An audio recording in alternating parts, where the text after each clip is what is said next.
प्रधानमंत्री को इस बार वो टक्कर वाराणसी लोकसभा क्षेत्र में मिलने वाला है कि शायद भारतीय जनता पार्टी के फर्जी चाणक्य भी इसका अंदाजा नहीं लगा पाएंगे। यादव तो कह चुके कहे उन लोग की कि अगर मायावती गठबंधन में आती है तो हमको प्रधानमंत्री बनाएंगे। कहने को तो बहुत कुछ वो कहते हैं, इस समय जब सत्ता में ये रहते हैं तो ये किसी को पहचानते नहीं है। प्रधानमंत्री और मुख्यमंत्री तो बनाने की बड़ी दूर की बात इनकी है, जबकि बहुजन समाज पार्टी देश की तीसरी राष्ट्रीय पार्टी है। हम उत्तर प्रदेश में इन लोगों के साथ गठबंधन करके अगर लड़ेंगे, अन्य प्रदेशों में हम इनके खिलाफ लड़ेंगे। बदनामी उनकी नहीं होगी, बदनामी मेरी होगी। तो मान सम्मान बहुजन समाज पार्टी सम्मान और स्वाभिमान के लिए ही बनाया गया था। तो आपको क्या लग रहा है, मोदी संविधान विरोधी है? बिल्कुल विरोधी है। सबका साथ सबके विकास की बात ये करते हैं। प्रधानमंत्री के 90 सेक्रेटरी में 3 ठो बैकवर्ड हैं। बताइए।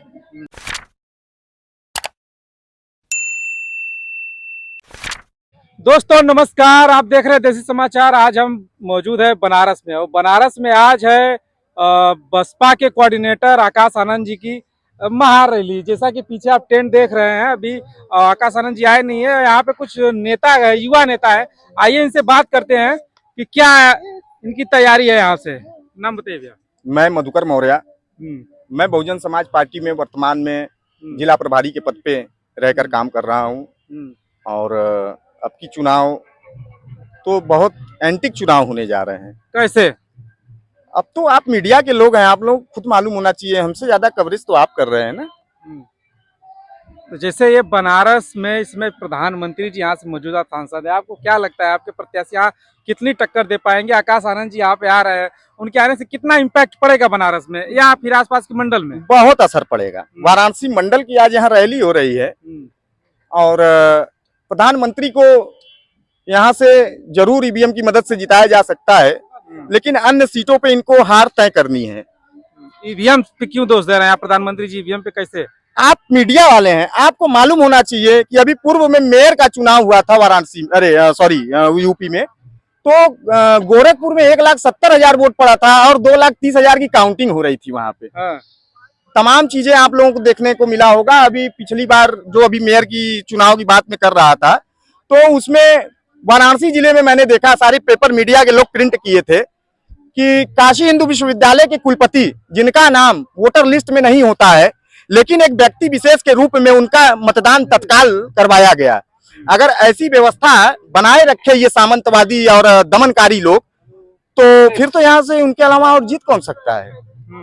तो चुनाव आयोग तो कह चुका है कि ईवीएम में टेम्परिंग संभव नहीं है, उसको हैक नहीं किया जा सकता है। मैं और आप इल्जाम लगा रहे ईवीएम नहीं, मैं आपको बता रहा हूँ, अन्य पार्टियों के साथ साथ भारतीय जनता पार्टी चुनाव आयोग, ईडी और सीबीआई से भी गठबंधन कर बैठी है। ये किसी से छिपा हुआ नहीं है। तो चुनाव आयोग तो भरपूर इनका सहयोग करेगा, लेकिन हम बहुजन इनके मिशन को चूर चूर कर देंगे इस बार। तो जैसा कि आप बनारस में रैली हो रही है, तो आप क्या रणनीति रहेगी यहाँ पे? प्रधानमंत्री को आप कैसे टक्कर दे पाएंगे यहाँ से? प्रधानमंत्री को इस बार वो टक्कर वाराणसी लोकसभा क्षेत्र में मिलने वाला है कि शायद भारतीय जनता पार्टी के फर्जी चाणक्य भी इसका अंदाजा नहीं लगा पाएंगे। कैसे दे रहे हैं आप टक्कर? क्या रणनीति रहेगी, क्या समीकरण है आप लोग? रणनीति में अब वाराणसी लोकसभा में यहाँ की जनता असली हिंदू और नकली हिंदू देख रही है। हिंदू महासभा यहाँ शिवांगी सखी को भी लेकर आया है, जो महामंडलेश्वर के पद पे है। एक बड़ा पद होता है, जैसे शंकराचार्य हुए महामंडलेश्वर, पीठाधीश्वर और मठाधीश। तो ऐसे में शिवांगी सखी सारा खेल इनका बिगाड़ने आई है और निश्चित इनका खेल इस बार यहाँ से बिगड़ेगा, बिल्कुल बिगड़ेगा। तो जैसा इस बार मायावती जी किसी के साथ गठबंधन में नहीं है, पिछली बार सपा उनका गठबंधन था तो 0 से 10 सीटें तक आई, इस बार अकेले चुनाव लड़ रही है। क्या लग रहा है कितनी सीटें आएगी इस बार? देखिए, फिर इस बार शून्य पर चली जाएंगी? देखिए, बहुजन समाज पार्टी राष्ट्रीय पार्टी है। बहुजन समाज पार्टी राष्ट्रीय पार्टी है। ये कांग्रेस के गठबंधन में जो लोग शामिल हैं, ये इनके लोग मान्या बहन जी के पास आए। ये लोग हम लोगों से वही गठबंधन करने के लिए तैयार होते हैं जहां इनकी जमीन खिसक गई होती है। आज उत्तर प्रदेश में कांग्रेस पार्टी का क्या जनाधार है, किसी से छिपा हुआ नहीं है।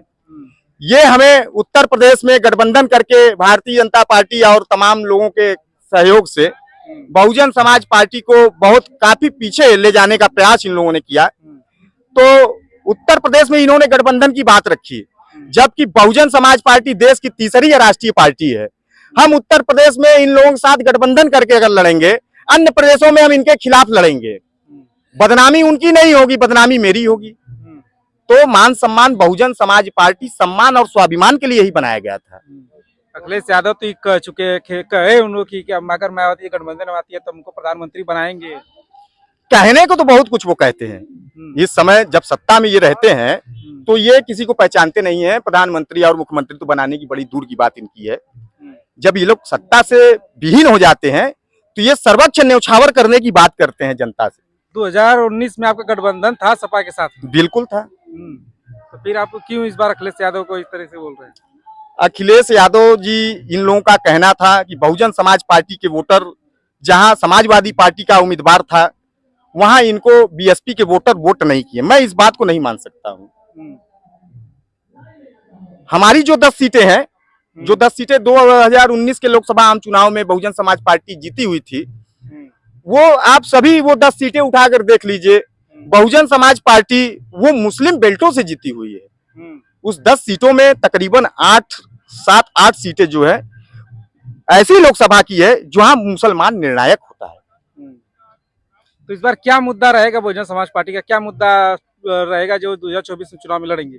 मोदी हटाओ, संविधान बचाओ, मोदी भगाओ, देश बचाओ। तो आपको क्या लग रहा है, मोदी संविधान विरोधी है? बिल्कुल विरोधी है। सबका साथ सबके विकास की बात ये करते हैं। प्रधानमंत्री के 90 सेक्रेटरी में 3 ठो बैकवर्ड है। बताइए। वो तो कहते हैं कि मैं ओबीसी का सबसे बड़ा लीडर हूँ, मैं खुद ओबीसी हूँ। वो झूठ बोलते हैं। वो गुजरात से एक फर्जी तरीके से ओबीसी बन के यहाँ आए हैं। इस बात को जनता समझ नहीं पा रही है और हम लोग भी कहीं न कहीं से जनता समझ नहीं पा रही है, आप समझा नहीं पा रहे हैं? हाँ बिल्कुल, हम लोग कहीं से जनता को समझा नहीं पा रहे हैं, क्योंकि इस बार इनका कोई खेल यहाँ होने वाला नहीं है। कोई खेल होने वाला नहीं है। कोई खेल नहीं होगा। जैसे ममता बनर्जी का खेला बंगाल में हुआ था, उस तरह लोकसभा आम चुनाव में आपको यूपी में खेल देखने को मिलेगा बीएसपी का। तो जैसे अखिलेश यादव भी तो गठबंधन बनाया, पिछला दलित अल्पसंख्यक जिसको 60 में पीडीए कह रहे हैं, वो भी तो कह रहे हैं कि नहीं हम अम्बेडकरवादी मिशन को आगे लेके जा रहे हैं। पक्के झूठ हैं, 1000% वो झूठ बोल रहे हैं। कैसे झूठ बोल रहे हैं? पीडीए नाम रखे हैं वो, तो पिछड़ा दलित और अगड़ा है क्या इसमें? नहीं, अल्पसंख्यक बोले वो। नहीं, ऐसे तो हमें नहीं समझ में आ रहा है। आप उठा करके देखिए ये पीडीए के उम्मीदवार को।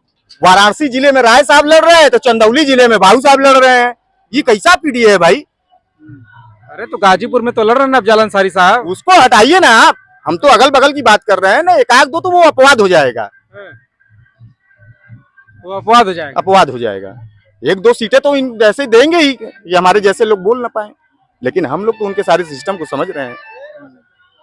चलिए ठीक है दोस्तों, हमारे साथ थे कि युवा नेता बसपा के, और आप हमारे चैनल को लाइक करें, शेयर करें, सब्सक्राइब करें। बहुत बहुत धन्यवाद।